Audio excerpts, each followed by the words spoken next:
How's it going, guys? Welcome back to the channel. I want to break down the upcoming game between Leinster and Scarlets, give my views on the matter, and before I end the video, give my prediction and score. So before I continue, please like and subscribe. It really does help the channel grow, and let's break it down. So first off, I'm going to start off with Leinster, because I think that's probably the best place to start. Leinster need this win. If you're looking at both teams, Leinster, I would say, need the win more than the Scarlets. There's more pressure on them for the win over Scarlets. I think Scarlets are going into this game thinking, if we win, brilliant. We've just knocked out, quite possibly one of the biggest favorites. And if they lose, you know what? Brilliant. We managed to get this far, recoup for next year and try and do better. Leinster, however, there's that expectation on them. There's that expectation put on them by the board, by the fans, by the club to say, we should not be coming out in the quarterfinals and losing to the Scarlets, who we just lost to.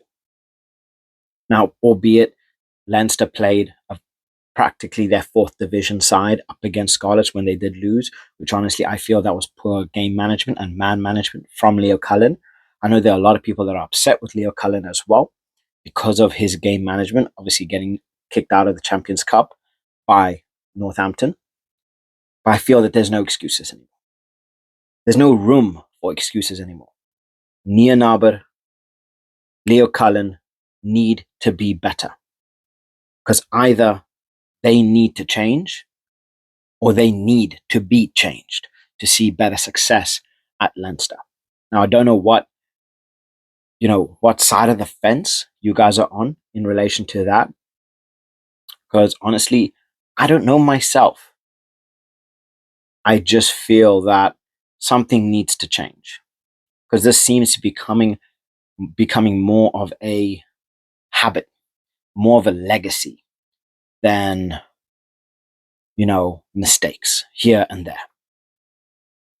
You look at the Leinster from the first half of the season to the Leinster second half of the season, it's night and day. It's two completely different teams. We look at the way that they played up against Glasgow. Yes, they did win. It was a low-scoring game. Personally, I feel it was a defensive masterclass. But attacking, they looked flat. They looked disjointed. Obviously, they didn't have Gibson Park, which he's a very, very big component in that gearbox. I don't know. Leinster have no excuse but to play their A-team. I do not want to see anybody other than their A-team. I do want to be seeing Andrew Porter. I do want to be seeing Sam Prendergast. I do want to be seeing Geordie Barrett starting the game, please. We saw the results that Geordie Barrett puts in when he has time to cook. Geordie Barrett is not the kind of player that you bring on the 65th minute and ask him to work miracles. He is the kind of player that he's going to start the game. He's going to take about 15, 20 minutes. He's going to get involved in the game. He's going to start to cook. He's going to get used to the pace. He's going to start dictating pace. And then he's going to start causing destruction. He's not a player that you are going to bring on and he's going to cause destruction within the first few minutes of being brought on. He needs time to adjust to the game, to understand the game, and then to rule the game. It comes with time. Geordie Barrett needs to start the game. Simple as. He needs to start the game. Now, Leinster are going to be without two key players. One, in Robbie Henshaw. He picked up a little injury, so I don't believe he's going to be available and ready for the game. And then Ty Furlong, he is also out injured. I don't want to warn you. I don't want to worry you guys. It's not a big injury from Ty Furlong. I think he just picked up a small calf injury that's going to keep him out of this game, but it's not going to keep him out of the Lions squad. When I saw the news, I was like, oh no, he just came back from injury. He's going back out, but it's a small injury. They're just going to give him a bit of rest, work on a little bit, and he's going to be fit and ready to go. But again, no excuse. They have more than adequate replacements. They have elite level replacements, so that shouldn't be any worries. But they need to be coming out with a win because the Scarlets have nothing to lose and everything to gain, whereas Leinster have nothing but pressure on them. So it's going to come down to character, who's going to perform on the day, and who is willing to die for that shirt. Because I guarantee you, if Leinster get kicked out in the quarterfinals to the Scarlets, heads are going to fly. And I do not feel Leo Cullen is going to make it unless a couple of his buddy buds put in their little words from up top to say, chip, chip, chip, which that's always a possibility. But I don't know. Something needs to change, especially in their management. Because I'm talking as a fan. I'm talking as someone that puts my views online. I'm not talking from a coach standpoint. I'm talking from a perspective where I analyze as much as I possibly can without seeing that day-to-day training, right?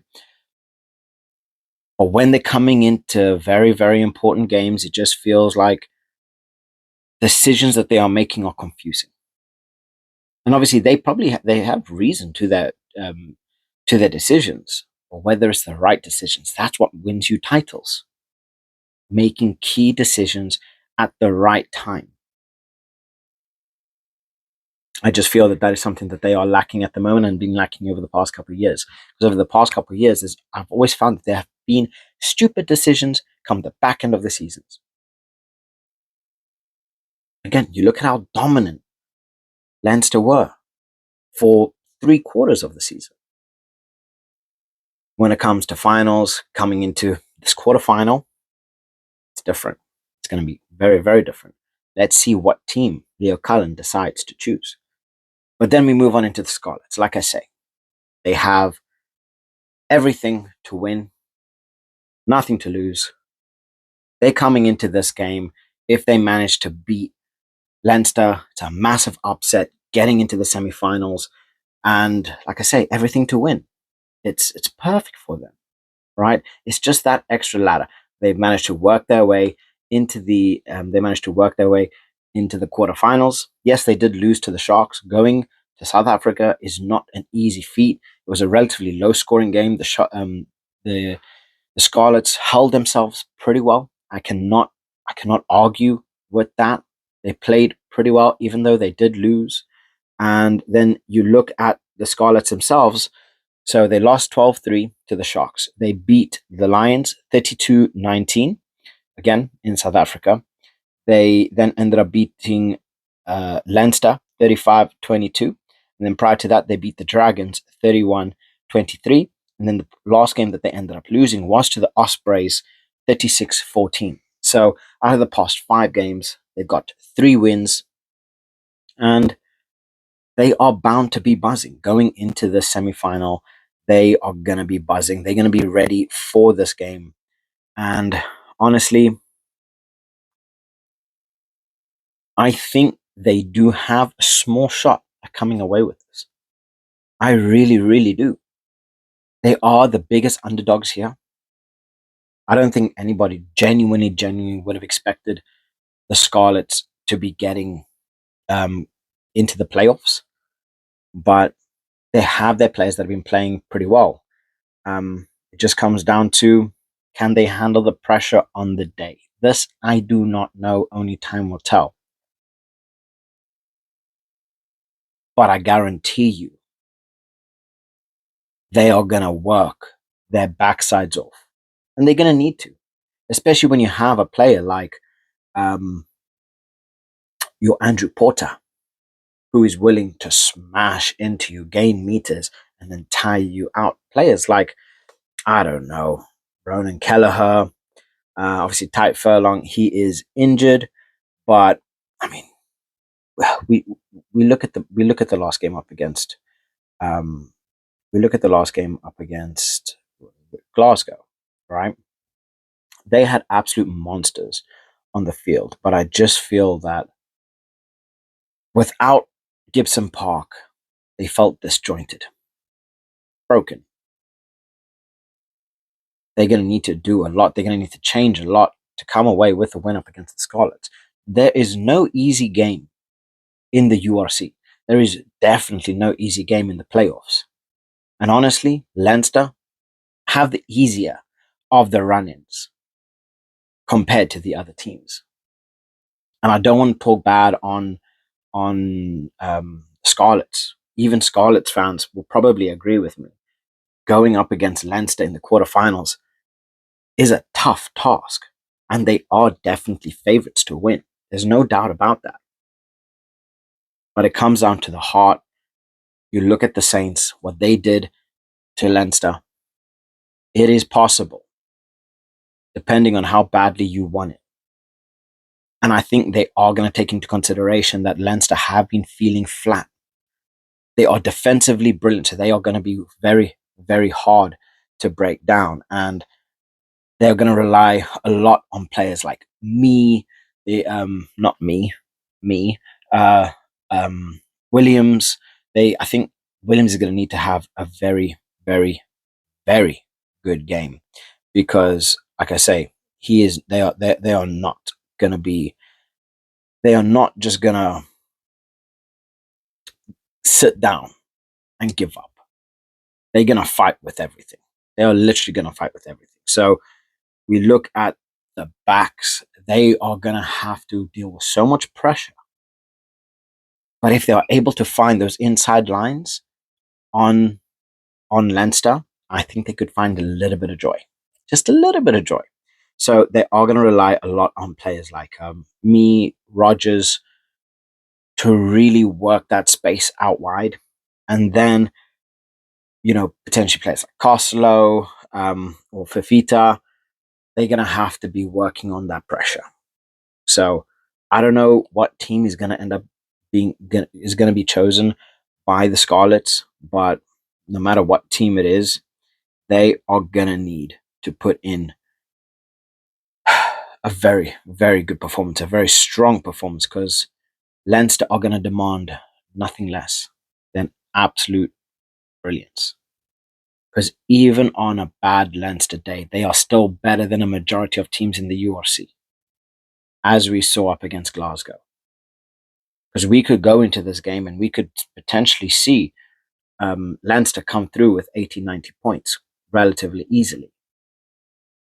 But if they are put under that pressure, if they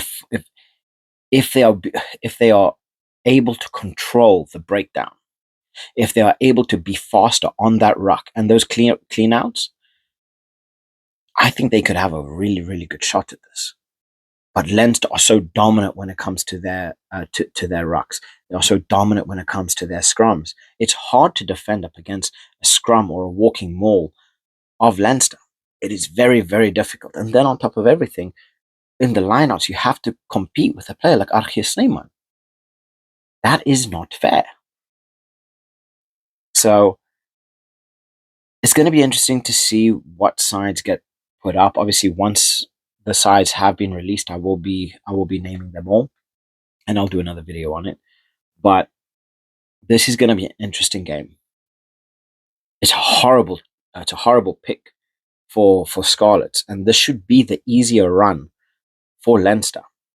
But I've lost my faith in Leinster. I've lost my faith in Leinster in big games, because this is undoubtedly a big game.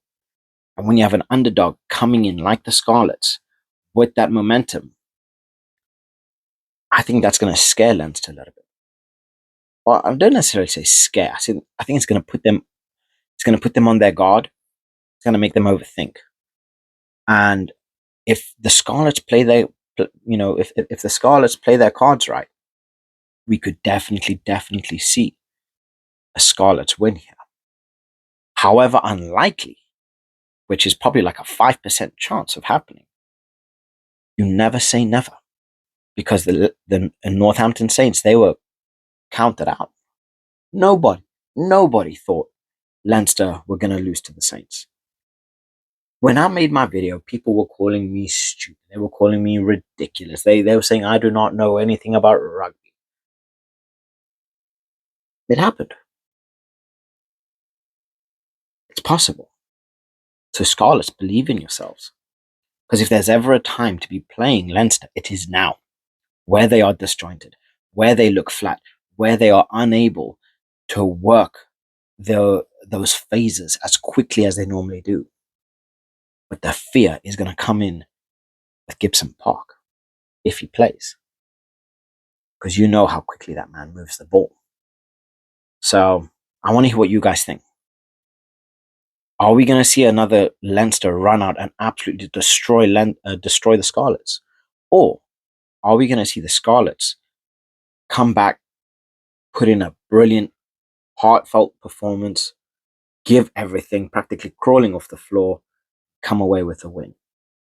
Personally, I don't know. My gut, to me, says Leinster by 2 tries.